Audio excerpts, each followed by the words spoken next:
चाहे बाहरी कष्ट हो या भीतरी पीड़ा हो, कभी शिकवा शिकायत प्रेमी के मुख में नहीं होता। वो प्रेमी नहीं होते, वो देह प्रेमी होते हैं, भोग प्रेमी होते हैं, जो प्रभु से याचना करते हैं। प्रेमी प्रभु से याचना नहीं करते हैं। देखो ना, जो जाने ते कहे नहीं सहाय। सहना भी कई प्रकार का होता है। एक होता है आप ईश्वर हो, आप जैसा सहाओगे सहना पड़ेगा। एक तो ये सहना है। इसके पहले सहना है कि हमारे कर्म हैं, उनका भोग भोग रहे हैं। दूसरा है कि हमारे कर्म कैसे हो सकते हैं, अब तो हम आपके शरणागत हैं, पर आपका विधान है, अब जैसा सहाना है तो आपको सहाओ। अब ईश्वर हो, आपके ऊपर तो कोई बस है नहीं। एक ये सहना है और एक ये सहना है कि प्यारे, आपने जो विधान किया है बहुत मंगल में किया है, आपकी जय हो, आपकी जय हो, तेरा किया मीठा लागे। ये बहुत बड़ी बात है, बहुत बड़ी। ये प्रेमी हृदय बोल, तेरा किया मीठा लागे। आपका ये विधान है ना, तो मुझे करोड़ों सुखों से बढ़कर भी वो दुख प्यारा है जिसमें आपका विधान है। करोड़ों प्रकार की स्वस्थता से भी मुझे वो अस्वस्थता प्रिय है जिसमें आपकी स्मृति, आपका विधान है। वो शीतलता हमारे किसी कार्य की नहीं जिसमें आपका विस्मरण हो जाए, हमारे हृदय में दाह पैदा हो जाए। वो दाह हमारे लिए कोटि शीतलता से बढ़कर है जिसमें आपकी याद, आपकी स्मृति, आपका विधान दिखाई दे। सहाय सराह सराहे, सुना था कल महामहिम पूज्य श्री अर्जुन देव जी की वाणी। वाह गुरु का किया बड़ा मधुर होता है, बड़ा मधुर लग रहा है, तेरा किया मीठा लागे। और कैसा भयानक कष्ट शरीर में, कैसी प्रताड़ना दी जा रही थी, वो बड़े प्रेम से मुस्कुराते हुए से सैर। ये है प्रेमी का हृदय, दूसरे की सामर्थ्य नहीं। ठाकुर हरिदास जी को 22 बाजारों में बाहरी शरीर को पीड़ा पहुंचाई जा रही, कोड़े मारकर हरि बोल के सिवा कुछ नहीं निकला। एक बार भी आह नहीं कहा। बलिहारी है इन महापुरुषों के चरणों में। प्रहलाद जी को भीषण यातना दी गई, एक बार भी शिकायत नहीं की हरि से। मीरा जी को कितनी यातना दी गई, विष पिलाया गया, एक बार भी गिरधर से कहीं शिकायत पद में नहीं मिलेगी, आपने मुझे बहुत कष्ट दिया, ऐसा कभी नहीं कहा। क्यों? सहाय सराह सराह, जय हो, आपकी जय हो प्यारे, आपके विधान की जय हो। आप बड़े मंगलमय हो, बड़े सुखदाता हो। ये दुख जो है महान सुख देने वाला है। जी तो ही ऐसी चाहिए, सब ही की सहिले, घट घट में प्रभु रमि रहो, उत्तर का को देहि। ऐ भक्त हृदय, प्रेमी हृदय, तुझे ऐसा चाहिए कि तुझे सबकी सह लेना चाहिए। किसी को उत्तर मत दो। कोई तुम्हें गाली दे रहा है, निंदा कर रहा है, अपमान कर रहा है, चुपचाप सह जाओ। क्यों? घट घट में मेरा प्रभु रमा हुआ है, वही मुझे पुष्ट करने के लिए ये अपमान, ये निरादर, ये निंदा आदि की लीलाएं कर रहा है। शांत भाव से सह जाओ, आप महान बन जाओगे। महान वही हुआ जो सह गया, जो सह नहीं गया वही टूट गया, वही विषयी हो जाता है। जी तो ही ऐसी चाहिए, सब ही की सहिले, घट घट में प्रभु रमि रहो, उत्तर का को दे। कितना सहूं, कितना सहूं, कब तक सहूं? तो बोले एक बार तो मरना ही है ना, मृत्यु तो एक बार आएगी ना, मरने तक सह लो। देखो, तन छुट बेलो हद है, सहिले मन धरि धीर। अरे धैर्यवान उपासक, बहुत से बहुत शरीर ही छूट जाएगा, वो तो एक बार छोड़ना ही है, दो बार तो नहीं छोड़ना, और वो अपने नियत समय पे छूटेगा। चुपचाप सह लो। जैसा लिखा है ऐसा महापुरुषों के जीवन में पाया गया। तन छुट बेलो हद है, सहिले मन धरि धीर, क्यों इतनी ममता करे, कोटिन छाड़े शरीर। करोड़ों शरीर छोड़ चुके हो, एक बार प्रभु के लिए इस शरीर की ममता छोड़ दो। जैसा विधान हो चुपचाप उसे सहो, देखो उन्नति हो जाएगी, आपकी अध्यात्म उन्नति हो जाएगी। क्यों काहू को बावरो अपनो दुख बताए, गांठ बांध लो। अपनी पीड़ा अपने हृदय की हमारे हृदयेश्वर प्रभु जानते हैं, किसी से भी मत कहो। किसी और के कहने से वो खुद पीड़ा युक्त है, वो खुद प्रभु के आश्रित है, तुम भी प्रभु के आश्रित हो, क्यों किसी से कहते हो। बुरी सखी कितनी बढ़िया बात बता रहे, क्यों काहू को बावरे अपनो दुख सुनाए। अगर वो बहुत वैष्णव है, भक्त है, तो वह ही में दुख पावई, तेरी पीर न जाए। तेरी पीड़ा तो नहीं मिट जाएगी ना, वो और दुखी हो जाएगा। अगर भक्त नहीं तो उपहास करेगा। रही मन मन की मन व्यथा, रखिए मन में गोए। इस सुनिठ लई है लोग सब, बांट न ली है कोई। इसलिए अंदर की बात अंदर ही रख के केवल प्रभु, केवल प्रभु। रे मूरख क्यों चतुर बने, अरुझत बारंबार। भलो भलो कई छाड़ी दे, बहुबातन व्यवहार। कभी कभी उपासक फंस जाता है कि हम दूसरे का कल्याण कर देंगे। अरे मूर्ख मत बन, बहुत प्रवीण है। अरे सब में प्रभु विराजमान है, चर्चा भी करनी है तो प्रभु के सुख के लिए, परमानंदमय प्रभु के यश गान के लिए। स्वांता सुखाए तुलसी रघुनाथ गाथा, स्वांता सुखाए। हमें भगवान ने यश गाने का अवसर दिया है, हम दूसरे का कल्याण कर दें इतनी सामर्थ्य नहीं। कह रहे हैं रे मूर्ख, ए मूर्खता मत करना। क्यों चतुर बने, अरुझत बारंबार। इतनी बार समझाया, इसको समझ में नहीं आता, ऐसा वैसा, ये बहुत दुष्ट है, नीच है। भूल गए कि सामने शिष्य का नाटक करने वाला सिर्फ भगवान ही है, दूसरा कोई नहीं है। सबके अंतःकरण में घट घट व्यापी परमात्मा ही बैठा हुआ है। अय उपासक, भलो भलो कही छाड़ी दे, बहुबातन व्यवहार। ये चार लोग तुम्हें बहुत अच्छा कहें, ये व्यवहार में मत उतरो, व्यवहार छोड़ दो। हठ करी पक्ष न रोपिए, नहीं करिए उपदेश, सब सो नम नीचे रहो। ये बहुत बड़ी बात है। अपना कहीं भी किसी भी तरह का अभिमान जागृत न हो, सब सो नम नीचे रहो, छाणी बलपन लेस।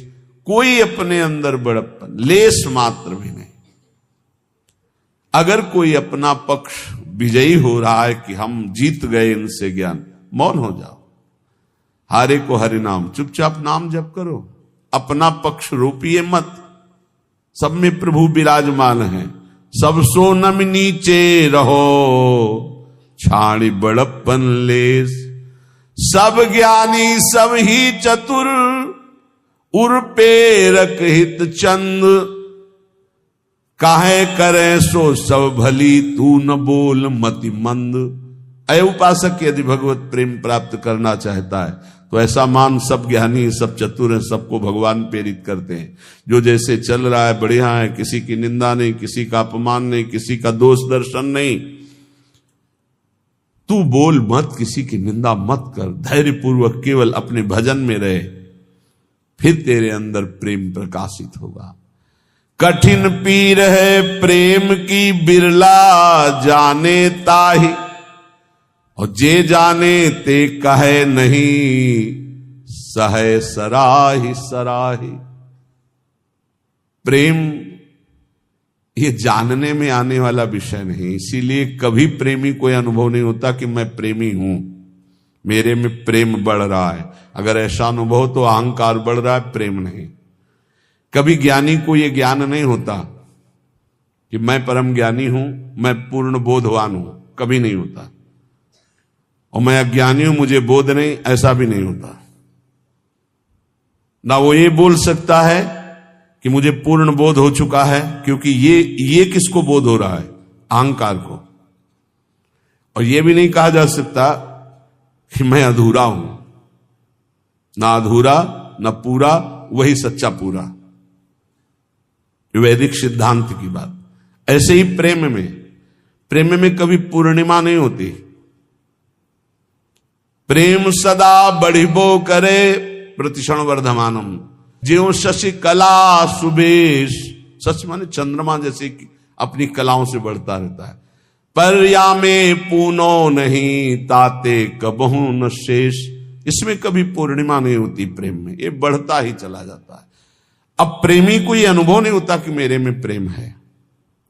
अगर अनुभव होता है तो अभी अहंकार शेष है, वो अत्यंत दैन्य रहता है। उसको अपने अंदर प्रेम की कमी दिखाई देती है, वो रोता है प्रेम के लिए। जब उपासक अपने आराध्य देव के निरंतर चिंतन में चित्त को डुबोता है, संसार से पूर्ण रूप से उदासीन हो जाता है, तब उसके अंदर की विशुद्ध प्रेम वृत्ति, ममतामयी वृत्ति अपने आराध्य देव में लगती, तभी ये दिव्यता अध्यात्म की उसमें जागृत होती है। श्रीपाद प्रबोधानंद जी महाराज कह रहे हैं, बहुत बढ़िया श्रीधाम वृंदावन की महिमा का ऐसा रसास्वादन करा रहे हैं कि जीव का परम कल्याण हो जाए। दविष्ठे यस्तिष्ठे दति कृति निष्ठा कुविषये सकृत वृंदाटव्यास तृणकमपि वंदेत सुकृति सतत प्राणस्योच्छृंखल निखिल शक्ति करुणया ध्रुवम देह शांति हरिपदमलभ्यंच लभते। ध्रुवम सत्य, देह शांति, शरीर पूरा होने के बाद हरिपद मलभ्यंच लभते। अलभ्य लाभ हरिपद परम पद की उसे प्राप्ति होती शरीर छूटने के बाद। किसको? बोले दविष्ठे यस्तिष्ठे दति कुकृति निष्ठा कुविषय। कुकृति निष्ठा, गंदे आचरण करने वाला निष्ठापूर्वक, मतलब महापापी। कुविषय, गंदी बातों में, गंदे विषयों में जिसकी निष्ठापूर्वक पापरति है, वो तो वृंदावनवासी होगा। बोले नहीं, दविष्ठे यस्तिष्ठे, दविष्ठ दूर देश में रहने वाला, घोर पापाचरण करने वाला। कुकृति निष्ठा, निष्ठापूर्वक कुकृति, गंदा आचरण करने वाला। जैसे इस समय आराधना, इस समय आराधना, उसका जीवन ही ऐसा है, गंदे आचरणों का निष्ठापूर्वक आचरण करना, मतलब महापापी। दूर देश में रहता है, महापापाचरण करता है, पर संयोग वशात सुकृति जनों के संग में वो एक बार वृंदावन आ गया। संयोग वशात उसकी दोस्ती किसी ऐसे से हो गई, चलो यार एक बार वृंदावन चलो। नहीं, हमें कोई मत, हमारे साथ चलो, पैसा हम लगाएंगे, आपको खवाएंगे पियाएंगे, घुमा के ले आएंगे, यार चलो ना। अब वो चल पड़ा। सुकृति, किसी पुण्यवान के प्रभाव से वो वृंदावन आ गया। उसकी कोई रुचि नहीं, कोई श्रद्धा नहीं, कोई निष्ठा नहीं। सकृत, एक बार वृंदाटव्यास तृणकमपि वंदेत सुकृति। अब उसने चलो बिहारी जी के दर्शन करे आवे, अब उसके साथ गया। जैसे यहां कई ऐसे दर्शन में आते हैं सुबह कि वो स्वयं नहीं आए, उनकी कोई श्रद्धा नहीं, उनको लाया गया है। जैसे किसी श्रद्धालु गृहस्थ की गाड़ी का वो ड्राइवर है, या कोई ऐसे घर का कोई सदस्य है, सब चल रहे हैं, तू भी चल, तो उसकी चेष्टा दिखाई देती है कि ये श्रद्धा से नहीं आया, इसे जबरदस्ती लाया गया है। वो खड़ा है, ऐसे देख रहा है, दृष्टि गई उसकी ये मुद्रा, और उसके देखने का तरीका बता रहा है कि वो श्रद्धा से संत दर्शन के लिए नहीं आया, क्योंकि हजारों हृदयों में जो उल्लास दिखाई देता है, राधा राधा नाच रहे, रो रहे, उत्साहित हो रहे, उसमें कोई फर्क नहीं। लेकिन उसका पुण्य उदय हो गया। पुण्य पुंज बिन मिले ही ना संता। क्या पुण्य उदय हुआ कि उसकी नौकरी लग गई ऐसे परिवार में जो भक्त है, वो ड्राइवर है, या उसका जन्म हुआ ऐसे परिवार में जो भक्त है पर वो बिल्कुल अभक्त है, उसका कोई न संत में श्रद्धा है न भगवान में श्रद्धा है, पर उसके कल्याण का योग बन गया। श्री धाम वृंदावन आया और यहां तो कह रहे वृंदाटव्यास तृण कमपि, एक तृण तिनका, उसमें भी उसकी नमन क्रिया हो गई, प्रणाम कर लिया। तो उसने प्रणाम नहीं किया। कईयों को देखा कि जब दृष्टि में दृष्टि मिला के तुमको अपने आप ऐसे वो यंत्रवत ऐसे होना पड़ेगा तुम्हें, और जिनकी उपेक्षा कर दी गई, मंगल ही होगा तुम्हारा। आए हो किसी भी भाव से खड़े हो, तुम्हारा मंगल ही होगा। अब यहां से अमोघस्य, अब उनके जीवन का उत्थान शुरू हो गया। एक तृण की वंदना कर दे, एक तृण की वंदना, वृंदावन के एक तिनके को प्रणाम कर ले। इसलिए उद्धव जी ने कहा मुझे तृण बना दो, गुल्म लता औषधि बना दो। सकृत वृंदाटव्यास तृणकमपि वंदे सुकृति। एक बार वृंदावन आ गया और एक बार ऐसे ही प्रणाम कर लिया किसी लता को, संत को, बिहारी जी के दर्शन कर ऐसे ही कर लिया, ऐसे। वो बड़े कृपालु है, कृपा समुद्र है। तुम खड़े तो हो ना, इतना ही काफी है। तुम क्या देखने के लिए खड़े हो ये हम नहीं देख रहे हैं। तुम खड़े हो, आकर खड़े हो, दरबार में आ गए श्री जी के, और किसी भी भाव से आए तो तुम्हारे भाव का प्रभाव नहीं। यहां सत्तारणीकृत स्वभाव उनके स्वभाव का, तुम्हारे भाव का नहीं। वृंदावन प्रभाव सुन अपनो ही गुण देत, अपना प्रभाव करेगा वृंदावन। ये अगर इस श्लोक सुनने को मिल जाए तो हमारी प्रार्थना है, जहां जहां तक कान में शब्द जाए। यहां जो बैठे हैं उनके तो भाग्य की क्या सराहना, लेकिन जिन्होंने कभी वृंदावन दर्शन नहीं किया, एक बार जरूर आ जाना, एक बार जरूर दर्शन कर जाना प्रभु के। इस धाम में एक बार जरूर घूम जाना, यहां की हवा लग जाए तो तुम्हारी संसार की हवा जितनी है वो तुम्हारी दुर्गति नहीं कर पाएगी। ये श्लोक मतलब अहोभाग्य जो महापुरुषों ने धाम की ऐसी महिमा को देखा और वर्णन किया। कह रहे दविष्ठे बाहर दूर देश में रहता है, यस्तिष्ठे दति कुकृत निष्ठा कुविषये, गंदे आचरणों की निष्ठा पूर्वक पापाचरण करता है।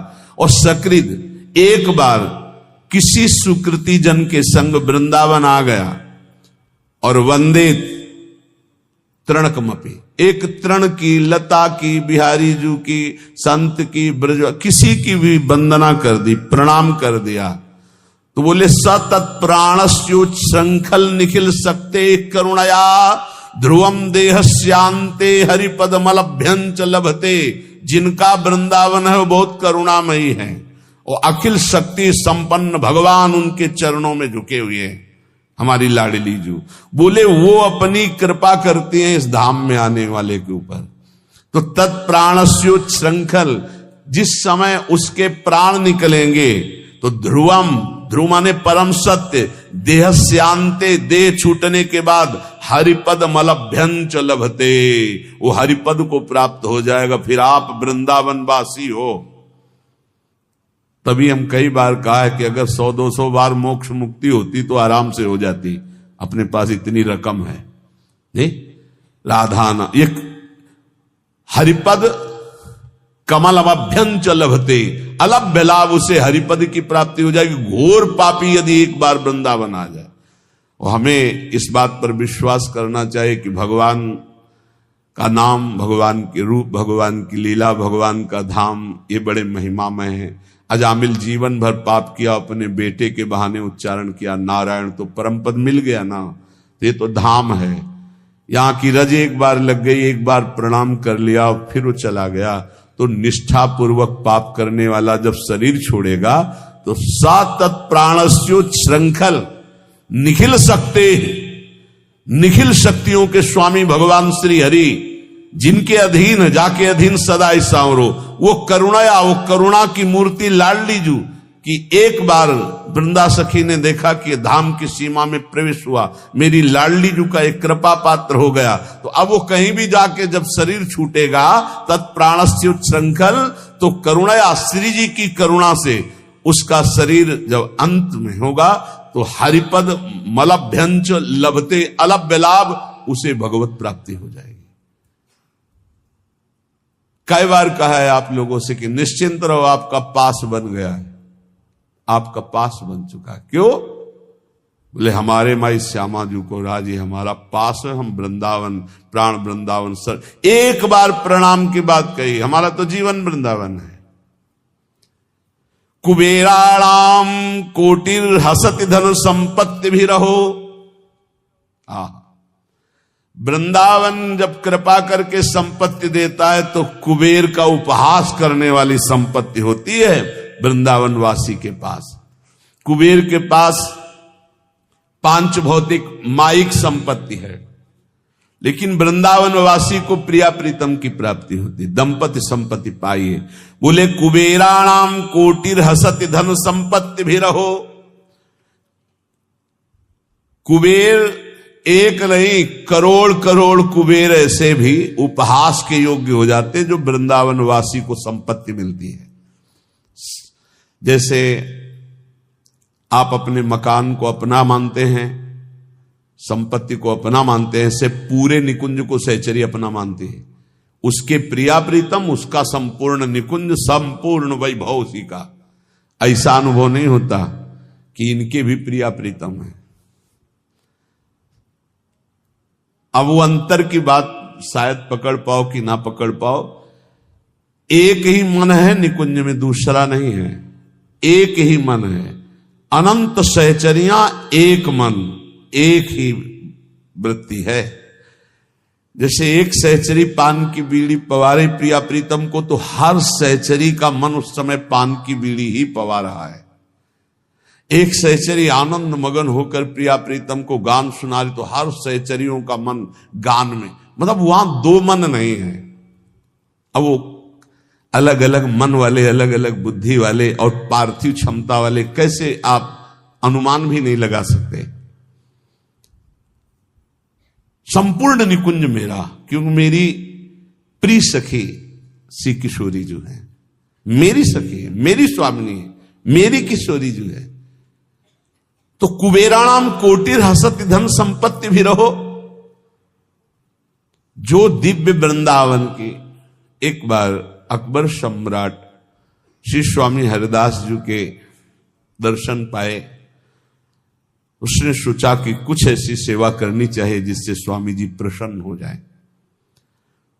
स्वामी जी से कहा, स्वामी जी कुछ आज्ञा कीजिए, सेवा करने की प्रबल हमारे अंदर इच्छा है, आप आदेश कीजिए।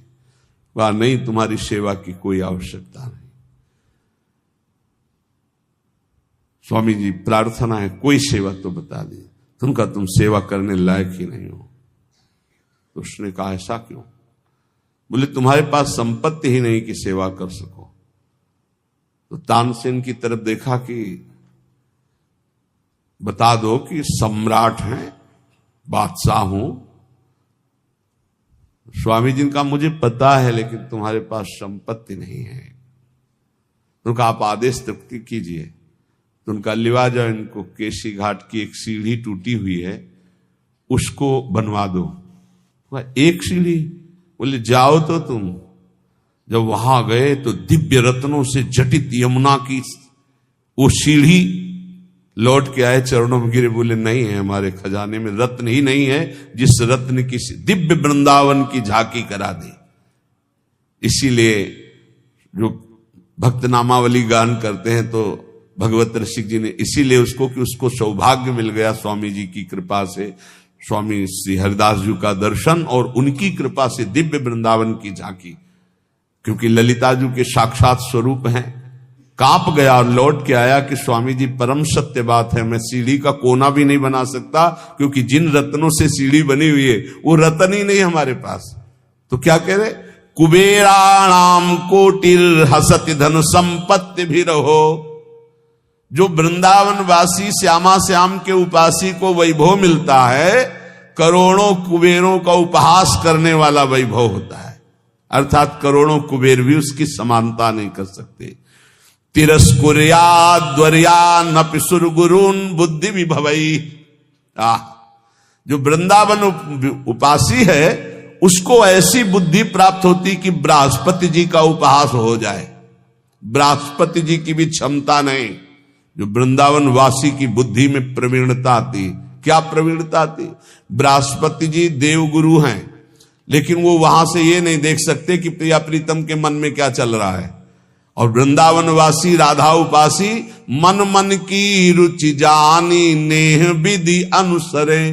प्रिया प्रीतम के मन में क्या चल रहा है ये जानकर प्रिया प्रीतम की प्रेम पूर्वक सेवा करते हैं। मन मन की रुचि जानी, प्रिया प्रीतम के मन की रुचि जानकर, ये बृहस्पति जी में सामर्थ्य नहीं। प्रिया प्रीतम को कैसे सुख पहुंचाना है ये बृहस्पति जी की बुद्धि। संपूर्ण बृहस्पति जी का ज्ञान उद्धव जी को प्राप्त है। बृहस्पति जी गुरु हैं उद्धव जी के, लेकिन उद्धव जी जब वृंदावन में आए तो अपने को ज्ञानहीन पाया। गोपियों के समक्ष और चरणों में लौट गए, बोले अभी तक मुझे इसका परिचय ही नहीं था। तो जिसे बृहस्पति जी को भी परिचय नहीं है वो है वृंदावन प्रेम रस।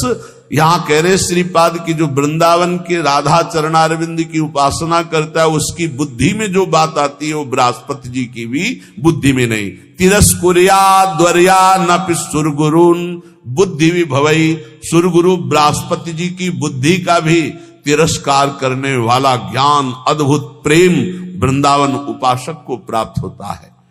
अशोच्य स्त्री पुत्रादिभिर्षम ईड्यो हरिरसात् छुको प्रहलाद्यरति कृदि वृंदावन वने। श्री सुखदेव जी प्रहलाद आदि जिन प्रभु की रति को प्राप्त हुए, आश्चर्य की बात है, बड़े सोच की बात है कि लोग स्त्री पुत्र आदि में आसक्त होकर ऐसे मानव देह को भगवान की भक्ति प्रेम रस में ना डुबो करके व्यर्थ में नष्ट कर देते हैं। श्रीपाद का कहना है कि जहां ऐसा वैभव मिलता है, जहां ऐसी बुद्धि मिलती है, जहां का ये प्रभाव है कि एक बार आ जाए प्रणाम कर ले इस भूमि को, तो उसको अंतिम समय परम कल्याण की प्राप्ति होती है। तो अपने परिवार के राग में फंसकर, मोह में फंसकर पापाचरण करते हुए जो जीवन व्यतीत करते हो, तो ये व्यर्थ जीवन है। इसको सार्थक करने के लिए निरंतर नाम जपने का अभ्यास करो। कभी कभी वृंदावन आकर दर्शन कर जाओ।